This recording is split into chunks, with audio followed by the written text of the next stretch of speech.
Bien, muy buenos días. Es un honor, es un gusto, es un placer poder compartir con ustedes estas experiencias que para mí en particular son gratamente fortificantes para la elección en cuanto a nuestro hospital, poder tener elementos de diagnóstico quienes somos cirujanos. La expresión de NM23 y P53 en paraganglioma del cuerpo carotidio mediante la microscopía confocal.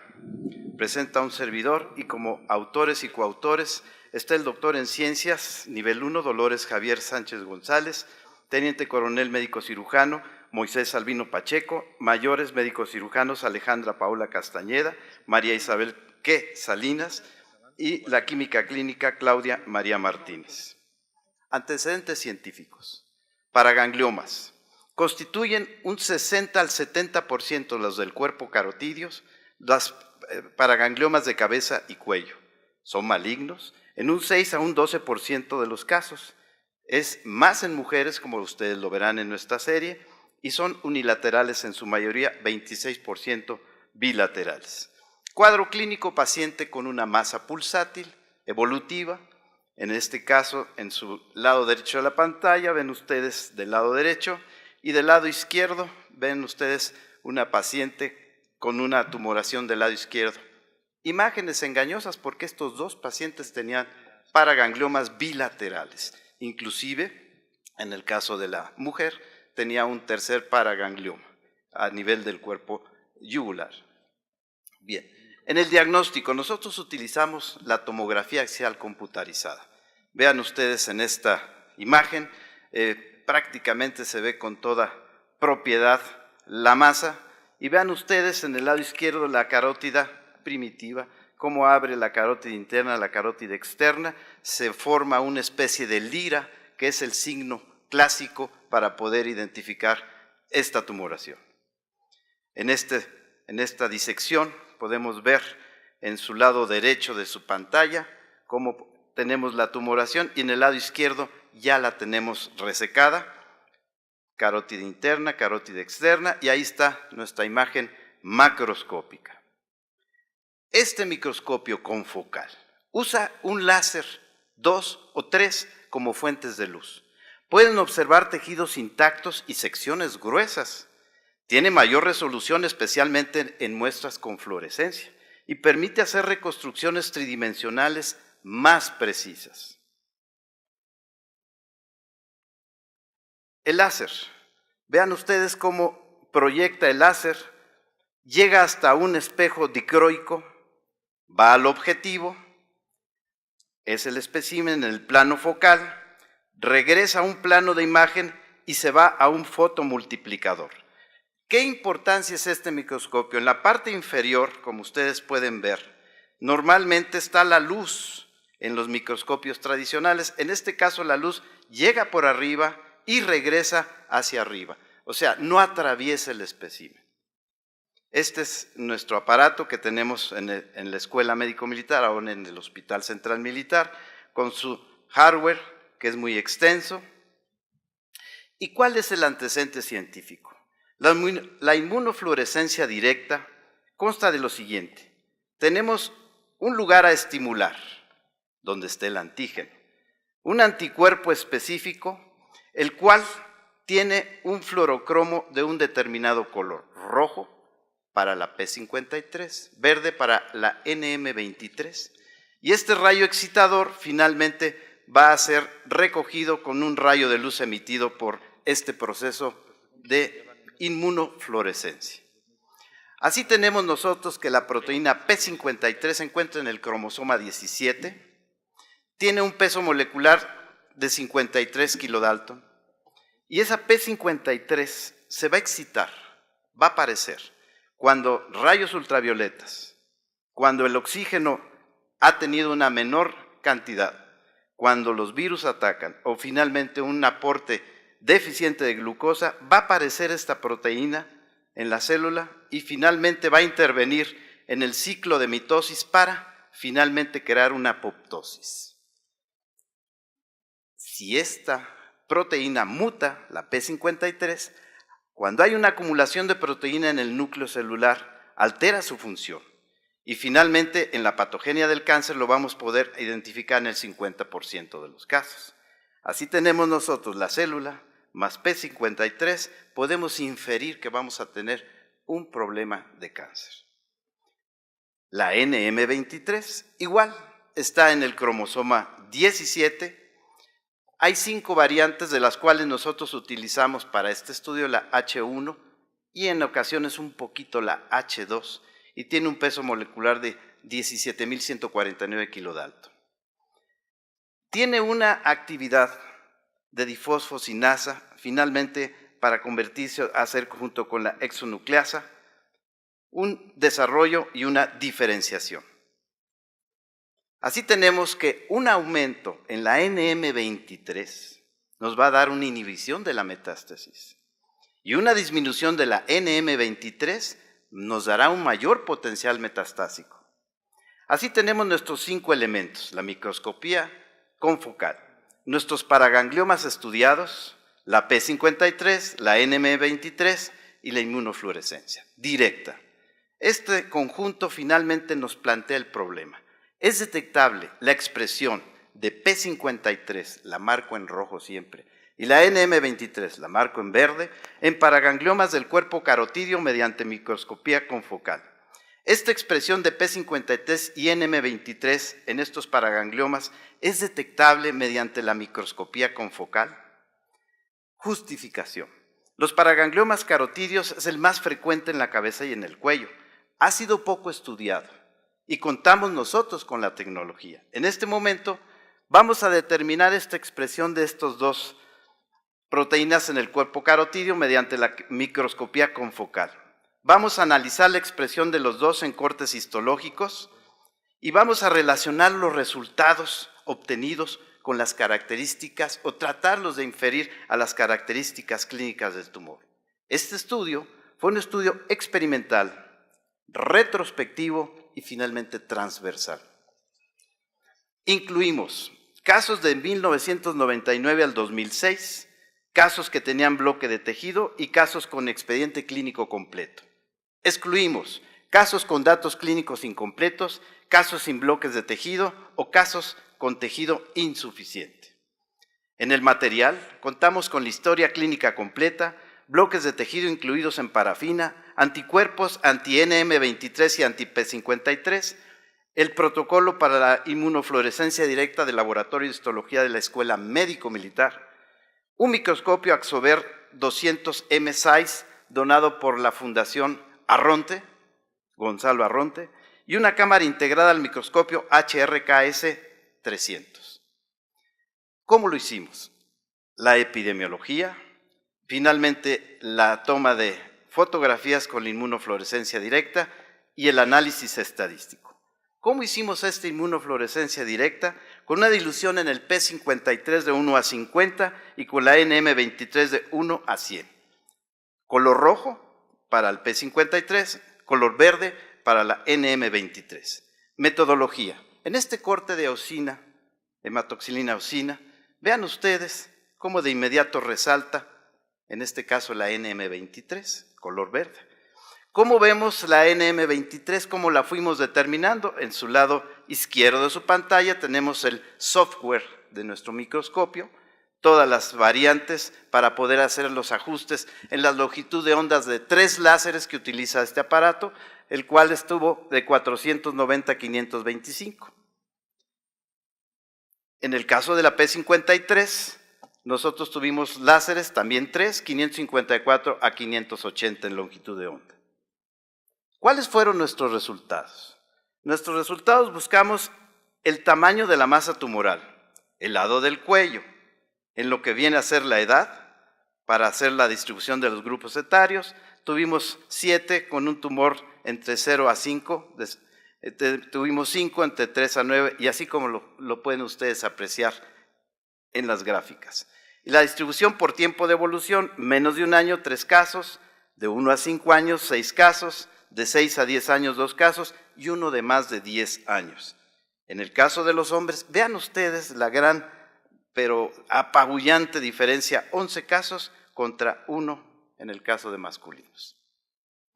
Los resultados. el 84% de los casos fueron positivos, controversial. La media de 12.6 células positivas por campo y un máximo de 49. En los resultados, nosotros vamos a ver que no hubo una significancia estadística. En el caso de las edades, del lado afectado, el tiempo de evolución y el tamaño del tumor, no tuvimos una significancia estadística remarcable en el caso de la P53. En los resultados de la NM23, en el 100% de los casos se pudo observar, con una media de 80.8 y un rango de 60 al 100%. Recuerden ese color verde. En estos resultados, igual no tuvimos una significancia estadística de acuerdo a todos nuestros parámetros que utilizamos en lo que es el lado afectado, las edades, el tiempo de evolución y el tamaño de la lesión. Discusión. La incidencia total acumulada de paraganglioma en la consulta externa del Hospital Central Militar fue del 0.016%. Se presentó siempre en la edad adulta. Predominó, como ustedes lo vieron, en el sexo femenino y no existe una relación de la expresión de P53 y NM23 con el tamaño, tiempo de evolución, edad o lado del cuello afectado. En nuestra investigación, el P53 se identificó en el 83.3% de los casos. En otros estudios de paraganglioma muy escasos de cuerpo carotidio, el P53 se ha identificado hasta en un 8.3%, muy diferente la cantidad. ¿Por qué? Pensamos, el método de detección utilizado en ese momento y los factores étnicos pudieron haber tenido alguna injerencia en ese sentido. En esta discusión, la NM23 fue detectada en el 100% de los casos. La expresión de esta proteína no ha sido estudiada en paraganglioma del cuerpo carotidio con suficiente cantidad. Y su expresión es nula en tejido normal y es hasta 75% en hiperplasias de cabeza y cuello. Se acepta la hipótesis propuesta en esta investigación. Existe una alta expresión de P53, volvemos a poner ese interrogante, y NM23 en paragangliomas del cuerpo carotidio en nuestra población de estudio. No existe una relación entre la expresión y las variables de estudio clínico del tumor. Y la perspectiva, cómo se asocian estas proteínas con el comportamiento del tumor. Aumento de P53, alto potencial de desarrollo de cáncer. Aumento de NM23, tenemos nosotros un efecto protector. Perspectiva. La diferencia en nuestros resultados con los de la literatura, por lo que respecta a la P53, nos llevó a continuar nuestro estudio para verificar nuestros resultados e incrementar el número de casos. Así tenemos actualmente un nuevo protocolo en el cual tenemos 18 casos con un maligno del 2007 a 2013 y tenemos ya resultados preliminares para concluir este trabajo. Les agradezco mucho la atención. Gracias. Muy buenos días, señor académico doctor Alejandro Reyes Fuentes, presidente de la Academia Mexicana de Cirugía, doctor Raúl Carrillo Esper, coordinador de la Comisión Científica de esta misma academia, doctor Felipe Cruz Vega, secretario de la Academia Mexicana de Cirugía, señor académico doctor Fernando Federico Arcaute Velázquez, nuevo miembro de esta honorable academia, señoras y señores. La Academia Mexicana de Cirugía me ha confiado el honor de hacer el comentario oficial al trabajo de ingreso titulado Expresión de NM23 y P53 en paraganglioma del cuerpo carotidio mediante microscopía confocal, cuyo autor, el académico doctor Fernando Federico Arcaute Velázquez, ha presentado al Comité de Admisión de la Academia Mexicana de Cirugía como trabajo de investigación que fundamenta su ingreso a esta honorable academia. El objetivo del mismo es, como su título bien lo indica, determinar con microscopía confocal la expresión de dos genes, NM23 y P53, en pacientes con paraganglioma del cuerpo carotidio.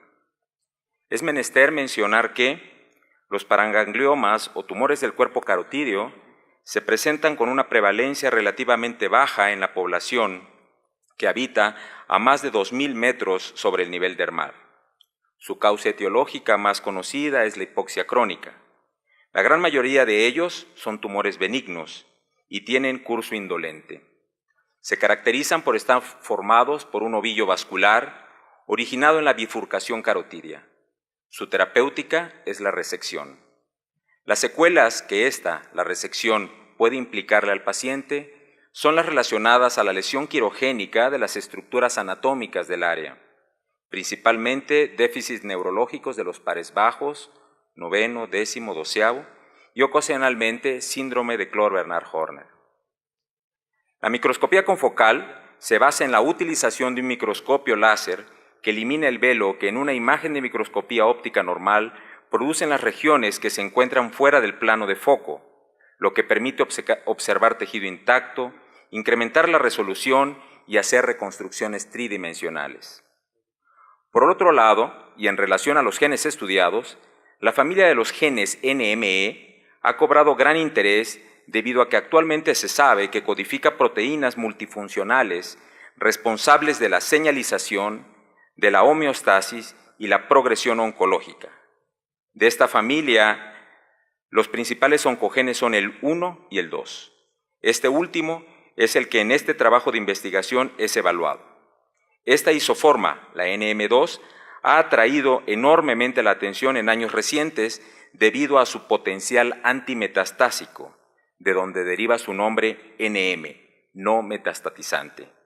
Esto quiere decir que la presencia de este gen implica que la neoplasia en la cual se encuentra no tenga la capacidad de desarrollar el fenómeno conocido como cascada metastásica.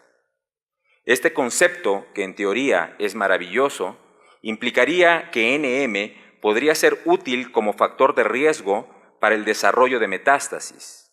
Sin embargo, esta tesis no ha podido ser aplicada a la práctica, ya que como este gen, existen gran cantidad de proteínas involucradas en el proceso metastásico, de tal manera que la importancia y utilidad específica de cada una de ellas, de cada una de estas proteínas, incluyendo NM, no es conocida hasta la fecha. Podríamos concluir que la falta de expresión de NM no necesariamente implica la imposibilidad de metástasis a distancia debido a otros cofactores de señalización. Por otro lado, la proteína P53 es el gen que con mayor frecuencia presenta mutaciones en los pacientes con cáncer originado en el epitelio de las mucosas de cabeza y cuello. Su expresión además se ha asociado a resistencia a las terapéuticas oncológicas convencionales, principalmente a la radioterapia. Se sabe que P53 tiene valor como factor de riesgo, como pronóstico y como predictor de la respuesta terapéutica. En el presente trabajo de investigación clínica se evaluaron 12 pacientes con tumor del cuerpo carotídeo que aunque el autor no precisa, se deduce fueron sometidos a resección y evaluados con microscopía confocal para determinación de la expresión de estos dos genes, NM23 y P53. La media de edad fue de 54 años, fueron 11 mujeres y un hombre. De un total de 12 pacientes, 10, el 83%, expresaron P53 y todos, 12 de 12, el 100%, expresaron NM23. Con estos resultados se concluye que la microscopía confocal es útil para la determinación de P53 y NM23 y que la expresión de estos genes es alta en pacientes con tumores del cuerpo carotídeo. Difícil poder aplicar este hallazgo en la práctica clínica cotidiana y en el bagaje de conocimientos de los paragangliomas. Es interesante saber, por un lado, que la expresión de P53 ha sido asociada a tabaquismo crónico y que su alteración implica mayor riesgo de neoplasia de vías aerodigestivas superiores. Podríamos, pues, especular sobre la teoría de que el tabaquismo podría tener por esta vía, P53, una forma más de inducir cambios estructurales en el glomus que facilitaran su desarrollo crecimiento, y tener también un rol etiológico en este tumor vascular. También podría explicar el hecho de que la radioterapia no tiene efecto alguno en estas neoplasias, puesto que sabemos que la expresión de P53 implica radioresistencia. No tiene, pues, efecto la radioterapia en estos tumores, fuera de dificultar enormemente su resección cuando ésta se decide después de radiación. Esto justificaría la necesidad de resecar como única alternativa terapéutica a los tumores del cuerpo de carotídeo y descartar a la radioterapia como posibilidad terapéutica. Finalmente, y en relación a la compleja función de NM23, familia de los NME antimetastásico, lo único que podríamos decir es que la expresión de este en los tumores del cuerpo carotídeo explica en parte, aunque no totalmente, la naturaleza indolente de estos tumores, que se caracterizan principalmente por su crecimiento solo local, que condiciona sintomatología por compresión de las estructuras vecinas, pero tiene una nula capacidad de enviar metástasis tanto ganglionares como sistémicas. Desafortunadamente, y debido a la escasa prevalencia de los paragangliomas carotídeos malignos, no se incluyó ningún paciente con estas características en el presente trabajo. Interesante hubiese sido saber si el espectro de expresión de estos dos genes es diferente en tumores malignos del glomus. Probablemente, y a guisa de crítica constructiva, faltaría saber en este trabajo si la clasificación de Schambling de los tumores del cuerpo carotídeo tiene alguna relación con la intensidad de expresión de P53 y NM23, ya que los tumores tipo 3 de esta clasificación tienen una marcada capacidad de adherencia a la adventicia arterial muy diferente a los tipo 1, tipo 2 de la misma. Mucho nos falta saber en relación a los tumores del cuerpo carotídeo. Por ejemplo, por qué en algunos pacientes es sumamente fácil la resección y otros requieren inclusive de un bypass carotídeo, en ocasiones supraclinoideo intracraniano, debido a la gran adherencia del tumor a la arteria carótida interna hasta su emergencia en la base del cráneo. ¿Por qué algunos tumores tienen un crecimiento mayor que otros y presentan una sintomatología marcada si finalmente histológicamente no tienen ninguna diferencia? Sin duda, factores genéticos y ultraestructurales aún desconocidos son la explicación. Estos hallazgos, la expresión de P53 y NM23, son pues interesantes para el conocimiento de estas neoplasias vasculares, y la microscopía confocal es una herramienta cuya utilidad en la práctica clínica, concretamente en la evaluación de los tumores del área cervicofacial, deberá de ser demostrada con el tiempo. No me queda más que agradecer nuevamente a la Academia Mexicana de Cirugía la confianza en mí depositada para hacer este comentario y felicitar al académico doctor Arcaute Velázquez por su ingreso a esta noble institución. Sin duda, será para el beneficio y beneplácito académico de la misma. Muchas gracias. Gracias. Tenemos resecada, carótida interna, carótida externa, y ahí está nuestra imagen macroscópica. Este microscopio confocal usa un láser, 2 o 3 como fuentes de luz. Pueden observar tejidos intactos y secciones gruesas. Tiene mayor resolución, especialmente en muestras con fluorescencia, y permite hacer reconstrucciones tridimensionales más precisas. El láser. Vean ustedes cómo… Bien, muy buenos días. Es un honor, es un gusto, es un placer poder compartir con ustedes estas experiencias que para mí en particular son gratamente fortificantes para la elección en cuanto a nuestro hospital, poder tener elementos de diagnóstico quienes somos cirujanos. La expresión de NM23 y P53 en paraganglioma del cuerpo carotídeo mediante la microscopía confocal. Presenta un servidor y como autores y coautores está el doctor en ciencias, nivel 1, Dolores Javier. Utilizamos la tomografía axial computarizada. Vean ustedes en esta imagen, prácticamente se ve con toda propiedad la masa, y vean ustedes en el lado izquierdo la carótida primitiva, cómo abre la carótida interna, la carótida externa, se forma una especie de lira, que es el signo clásico para poder identificar esta tumoración. En esta disección podemos ver en su lado derecho de su pantalla cómo tenemos la tumoración, y en el lado izquierdo ya la Sánchez González, teniente coronel médico cirujano Moisés Albino Pacheco, mayores médicos cirujanos Alejandra Paola Castañeda, María Isabel Salinas y la química clínica Claudia María Martínez. Antecedentes científicos. Paragangliomas. Constituyen un 60 al 70% los del cuerpo carotídeos, las paragangliomas de cabeza y cuello. Son malignos en un 6 a un 12% de los casos.